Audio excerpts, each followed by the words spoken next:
ये supreme court का चूँकि एक अदालती आदेश है और ज़ाहिर है कि अदालत का जब सुप्रीम कोर्ट का आदेश है तो हम लोगों को इसको मानना होगा। लेकिन बहरहाल छात्रों चूँकि 14 लाख छात्रों के भविष्य का सवाल है और जब हमारे राष्ट्रीय अध्यक्ष राष्ट्रीय लोक जनता दल के माननीय उपेंद्र कुशवाहा जी केंद्र में मानव संसाधन विकास राज्य मंत्री थे, तभी ये एनवाईएस का मामला सामने आया था और बहुत सारी प्रक्रियाएँ शुरू हुई थी। छात्रों की माँग जेन्युइन है और मेरी पार्टी उनके साथ खड़ी हुई है। राष्ट्रीय अध्यक्ष जी भी इस पे बहुत गंभीरता से चिंतन कर रहे हैं, विचार कर रहे हैं, क्योंकि उनकी चिंता में कहीं न कहीं बिहार के वो 14 लाख छात्र हैं और बिहार की बेरोज़गारी भी कह सकते हैं कि बेरोज़गार युवकों की चिंता है उन्हें।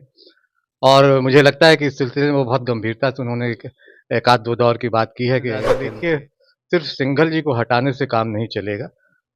जो लोग इस ये तंत्र में लगे हुए हैं, जो जो कहिए कि ये परीक्षा माफिया हैं, जो लोग इस तरह का काम कर रहे हैं, जब तक उन पे नकेल नहीं कसी जाएगी और इसमें बड़े बड़े-बड़े लोग हैं। ऐसा नहीं है कि कोई एक आदमी हो या कोई सिंघल जी को हटाने से मामला सॉल्व हो जाएगा या हल हो जाएगा। इसमें बहुत बड़े-बड़े लोग होंगे, बहुत राजनीतिक दखल-अंदाज़ी भी होगी, क्योंकि सरकार जिनकी है, सरकार के मुखिया जो हैं, वो जब तक इसमें उन लोगों पे शिकंजा नहीं कसेंगे जो इसमें इसके मूल जड़ में है। सिंघल जी को हटाने से कुछ नहीं होगा। फिर सुप्रीम कोर्ट का चूँकि एक अदालती आदेश है और ज़ाहिर है कि अदालत का जब सुप्रीम कोर्ट का आदेश है तो हम लोगों को इसको मानना होगा। लेकिन बहरहाल छात्रों चूँकि 14 लाख छात्रों के भविष्य का सवाल है और जब हमारे राष्ट्रीय अध्यक्ष राष्ट्रीय लोक जनता दल के माननीय उपेंद्र कुशवाहा जी केंद्र में मानव संसाधन विकास राज्य मंत्री थे, तभी ये एनवाईएस का मामला सामने आया था और बहुत सारी प्रक्रियाएँ शुरू हुई थी। छात्रों की माँग जेन्युइन है और मेरी पार्टी उनके साथ खड़ी हुई है। राष्ट्रीय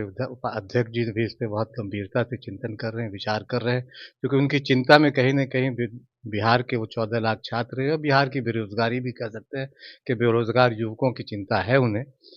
और मुझे लगता है कि इस सिलसिले में वो बहुत गंभीरता से उन्होंने एक आध दो दौर की बात की है कि केंद्रीय सरकार से भी और भारतीय जनता पार्टी चूँकि वहाँ एनडीए की सरकार को लीड कर रही है, उनके नेताओं से भी इस मुद्दे पर बात की और कुछ हल निकलेगा ऐसी उम्मीद की जा सकती है। काफ़ी समय हो गया। मुझे याद है कि 1 आध महीने के आसपास पहले आपने बात की थी।